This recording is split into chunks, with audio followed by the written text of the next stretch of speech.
So let's get busy on this image here. I've got a couple of fashion portraits here that I want to work on, and they need some oomph. And remember, the first thing that you need to do when you're working on an image is to fix the problems, right? There's a workflow. You fix the problems and then you enhance.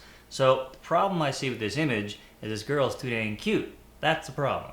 The other problem is there's these little spots. Hot spot here, hot spot there. Tools that I like to use to fix those are some tools we've talked about in the previous episodes, the content aware fill. So I'll take my lasso tool and I'll make a selection, being sure to include parts of the good stuff as well as the bad stuff, something like that. Content aware fill will patch or take information when there's some detail around it and try to fill it in, making its best guess as to what it should look like. I'm going to make a selection around the part I want to fix. Use Shift Delete to bring up my fill box, make sure it says content aware, and hit OK. And now the area is filled. I can use that same tool down here where I have a little hot spot of light hitting the sidewalk. I'll select it, being sure to select a little bit of the good sidewalk as well as the hot spot that I want to get rid of. Make my selection, Shift Delete, content aware, enter, and now I fill in with the good sidewalk, patching up the bright spot. While I'm at it, there's a little boo-boo on her leg right here, so I'm just going to select that as well. Shift Delete, enter to fill that, content aware. Alright, everything's looking good now. All I want to do is now enhance the image, and I think a cool fashion vintage, maybe like a cross-processed look would be awesome on this image. If you have our dashboard tools or you're thinking about getting them, we have all kinds of groovy things in there. And my Viva La Vintage package of tools has some really beautiful vintage and cross-process styles in there. One of them I'm thinking might look nice is Vintage 10. And if you don't have the dashboard, I won't hold it against you. You're going to love it if you get it, but I'm going to show you how to make this cross-process look without it. So the first thing I'm going to do is go into my Layers palette and create a Curves adjustment layer. I'm going to adjust the red, green, and blue curves separately, so I will first select the red layer, the red channel, and I'm going to add a S curve, grabbing the line about 1/3 from the top, going up 1/3 from the bottom, and going down, something like that. Then in the green channel, I will select the line, but this time about in the middle, push it up, and then halfway down again, pull it down. So your curve looks a little different, something like that. Smooth it out just a little bit, okay? And then finally, I'll go to the blue channel, and this time I'm gonna add blue to the shadows by pushing it up towards the bottom and then flattening it back out at the top. So look how nicely that adds a blue shadow tone. Skin tones are creamy and warm and kind of a slightly overexposed, more like a cross-processed image. All right, so that's looking pretty sweet the way it is. The only thing I want to do is add a little more contrast overall. So I'm going to add a second curve layer so that I can independently control this from the previous one, and add a global S curve, which is snappy or snap or contrast. So a global S curve looking something like that adds even more contrast overall, and now it's looking pretty sweet. All right, I love the color. Here's the before and after. There's the original image, and with our cross-process fashion feel, groovy. But I want to add now a custom vignette. I don't want a normal round vignette. I want a custom shape, something that looks more natural, more abstract. So the way we're going to do that is we're going to take our shape tool. Okay, and I'm going to choose a polygon. And then up here at the top of your menus, right at the top there, you'll see a little triangle with some options, and I want you to choose smooth corners, star, how much you want to indent the sides, let's say 50%, and smooth indents. Then you choose how many sides you want. You got to choose sides now. This is the hard part. 12, 15, 10, you name it. Let's go to 13. It's a lucky star side. I'm going to put my cursor now in the middle of the model, and just pull outwards, and now here's our beautiful soft starburst. But it's not perfect. I want to reshape it. So transform, Command or Control T.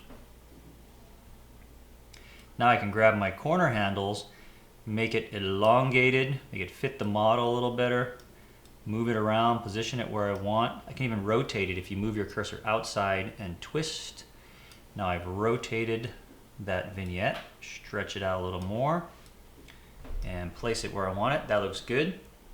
Okay, when I hit return, that eliminates the transform. I'm left with just my selection, and then I'll hold Command Shift and return and hit that on my keyboard. That turns that into a selection. This is a marching ant selection. Taking that selection now, I'm going to do something kind of funky with it. There's a little circle below your color patches. Some of you may not have ever used this. It's called Quick Mask, right below your color patches. And if you click the Quick Mask, it turns your selection into a red blob. It looks like Attack of the Red Blob. Ah!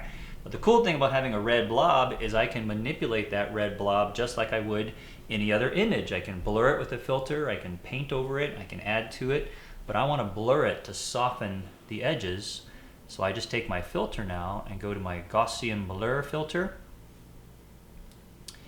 and adjust that blur so that I have the shape, but it's more soft transitions along the lines, just like that. I'll hit OK to accept it, and then turn off the red blob mode by clicking again on the Quick Mask icon. Now we have a soft edge selection. I want to select the outer parts of this, not her in the middle, but the outer edges, because that's what I'm going to darken. I'm going to darken the edges. So what do you need to do? Just flip your selection around. Command Shift I is short for invert the selection. You can also go to the select menu and choose inverse. But I like shortcuts, and I know you will too once you become my friend. So now that we got the outer edge selected, I just go down to my adjustment layers, choose a curves adjustment layer, and once that's up, it automatically turns that selection into a mask. All I need to do is pull my curve down, and look at that. It vignettes with that soft shape. So, something like that. Boom. It's done. Cool. Hey, let's do one more image while we're at it. I've got another one here, and this image here is a beautiful one that I'd loved. I shot it out on the cliffs in the snow, and there was beautiful sunlight coming over her shoulder. Giant light panel on the right side created all the main light, and I'm going to use some of the same techniques and add one more little thing to this. So I'm going to do them quickly because we've done this before. I need to get rid of this little plant, so I'll just select it, Shift Delete, remember that, Content Aware Fill, boom. Now the plant's gone, filled in with snow. Then I'll check it back, step back, go, what else could it use? How about a texture? I'll use my textures from my Borders and Textures, something earthy. And I'm just going to scroll through a few of them here and see if there's one that I like. Boosh, that one will be nice, and hit enter. So remember I showed you in the previous exercise how to apply a texture manually? Well, you can do it a lot faster and easier by just using the dashboard for textures. But if you have your own texture that you want to use, why not just bring it in and place it using the techniques I showed you? When you use a dashboard, it automatically sets you up with a brush so that you can paint away texture. And we did all this manually last time. So I took the texture off her face now. Everything else is looking good. Well, one more thing that I want to do is I need a little more cloud action right up here in the corner. So these clouds up here are kind of cool, but I want some over here. So I'm going to take a copy of those clouds. So let me do this. I'll make a blank layer by clicking the new layer icon. Hold your Option key and go and create a merge visible, boom, copy of that image. Merge visible makes a complete copy of everything below it onto a new layer. And now I can take my lasso tool, select those clouds. I'll use the shortcut Command J or Control J, which is to cut that out and put it on its own layer. Take my move tool, drag those clouds over here, but I want them to be kind of opposite in a little different shape, so I will right click now. So I will use free transform, Command T, right click, flip it horizontal, and I will also stretch it and squish it just a little bit so it doesn't look exactly the same as the other clouds. Move it up here in the corner, hit enter, and if I change the blending mode here to lighten, that'll actually take away the dark edge so that I only see the clouds and it actually blends right in perfectly. So there you go. I've got extra clouds up there, nice texture on the image. Here's our original, which is nice. And with the texture and the clouds, it looks more like a painting. That's what I want. That's what I had in my mind. That's what post-production is all about. Vision, computer, merging, friends for life. Tune in next week on Post Pro, and I'm going to talk about HDR. HDR, is that what, hot dogs running or something like that? No, it's high definition. And I know that most of you love HDR, but you may not know a couple little tricks on how to get the most out of your HDR images. And I'm going to use a cool piece of software outside of Photoshop for a change, but we're also going to need Photoshop to complete this trick. So tune in next week, and we're going to work this beautiful image from Italy, the coast of Sardinia, in HDR.